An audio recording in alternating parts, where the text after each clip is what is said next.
What's up guys, welcome back to another Remnant 2 build guide video.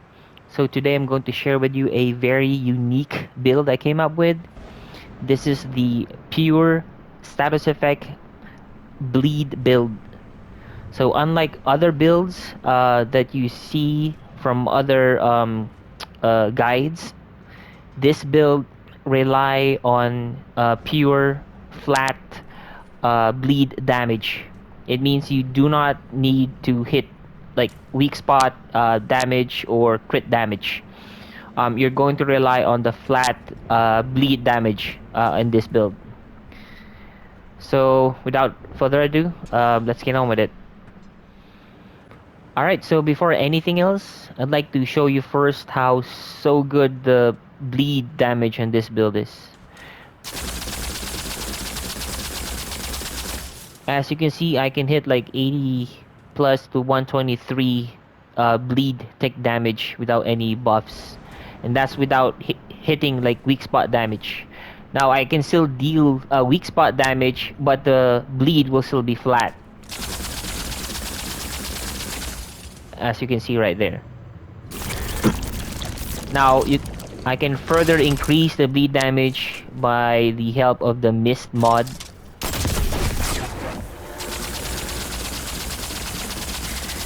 And you'll see the damage increases to 154 per tick bleed damage.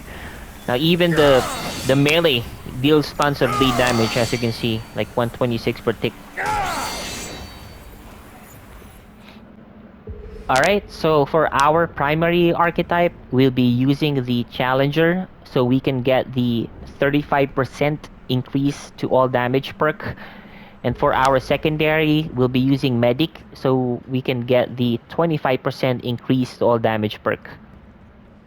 For our main weapon, we will be using the Merciless, and this is the best gun for this build since this gun applies bleeding to your target. Equipped with the Twisting Wounds Mutator, this further increases the range damage of this weapon as well as apply more bleeding to your target. For our melee weapon, we'll be using the Assassin's Dagger. This weapon also applies bleeding to the target. Equipped with the Vampire Blade Mutator, this further increases the melee damage to your targets that are bleeding. This also provides lifesteal whenever the enemy is bleeding.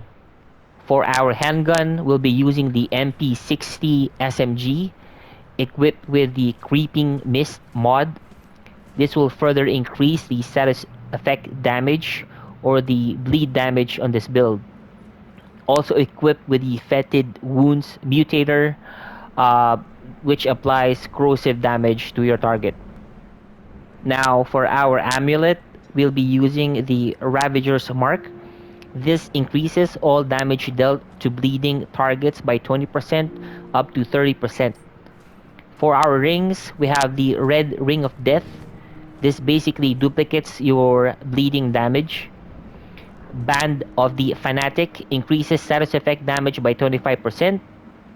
Burden of the Destroyer increases all damage dealt by 15%. And lastly, Stone of Malevolence for your mod generation. This basically helps since you want your Creeping Mist mod to be active all the time. And since we have corrosive damage on this weapon, the Stone of Malevolence will be a great help for your mod generation. Here I'm using Resonating Heart for my relic with elemental damage, mod duration, and range crit damage. Now I understand that bleed damage only counts as physical damage and not elemental damage. Still, having elemental damage on your relic will greatly increase your mod generation since you have corrosive damage on this weapon. More elemental damage means more mod generation, so you can keep your mist mod active all the time. Now for the range crit damage, you can swap this for something else like crit chance or maybe ammo reserve, so it's up to you. For my armor, I'm wearing the Crimson Guard set. This is lighter than the usual Letter Mark II set, and I prefer this one since it helps me move faster. And finally, my traits. Alright, so that's the build. I hope you have all of the gears for this build. I also hope you enjoy the build as much as I do, because I'm having a blast with this one. You can stay at the end of the video so you can watch the showcase and the performance of this build. And don't forget to hit the like button. And I would very much appreciate if you maybe, share with your friends maybe. And if you're new to the channel, uh, don't forget to subscribe and hope to see you in the next one. Thanks. Have a good one, guys.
Yeah, that's right. Oh, you scrapped at the wrong guy. Whoa!